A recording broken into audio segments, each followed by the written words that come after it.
Okay, so it's been an hour that we've made our dough. So now it's time to add the salt and then do some gluten building. The reason that we wait to add the salt for about an hour is it gives your dough a head start on rising because the salt will slow down the rise. So to give it an hour or so gives it a chance to start the rising. So I just sprinkle the salt, 10 grams of salt, fine salt. I use pink, but you can use whatever. Just cover the top of the dough, just like that. All right, and then what I'm gonna do is I'm gonna wet my hands, but I'm also gonna wet a paper towel. And on my granite, just making the countertop wet keeps it from sticking. So it's just wet. And I'm gonna keep the water running because I might need to wet my hands more now and then. Okay, so the first thing I'm gonna do, it's called dimpling. You're just pushing the salt down into the dough. So you just kind of stick your fingers into it and that'll kind of start to mix the salt. And I'm gonna get my hands a little wet again.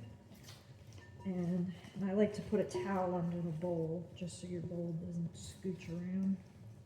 And the dough feels a little tiny bit dry, so I'm just scooping up a little bit of water with my hands, literally just like a sprinkling.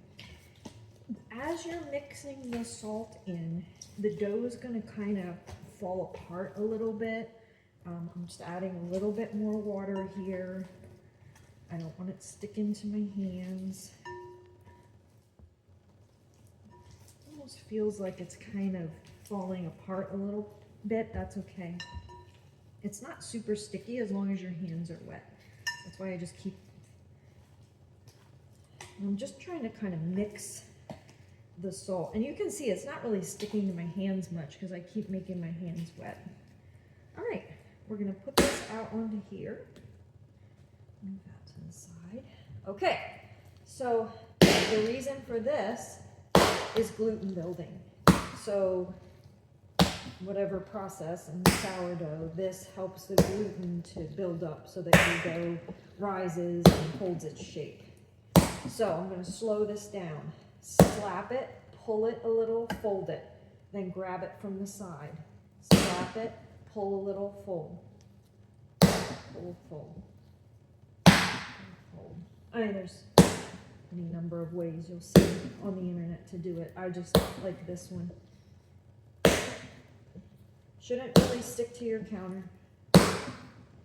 I would say, I don't know, maybe 20, 30 times.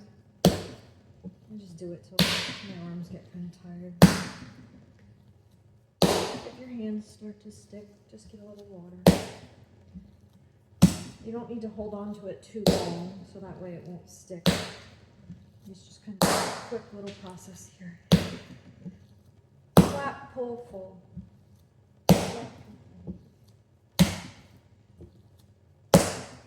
All right, that's good. And you'll kind of feel your dough. It'll start to firm up, and it'll start to get like soft again. That's fine. Okay, that's pretty good. I'm just gonna kind of grab it into a ball there, in the bowl. And so I have some on my hands, not a lot. Now this is going to go start what's called the bulk ferment. So it's going to rise. So this is going to be probably 4 to 5 hours. And it's going to need to be somewhere warm in your oven with the light on. So we'll go through watching it as it rises.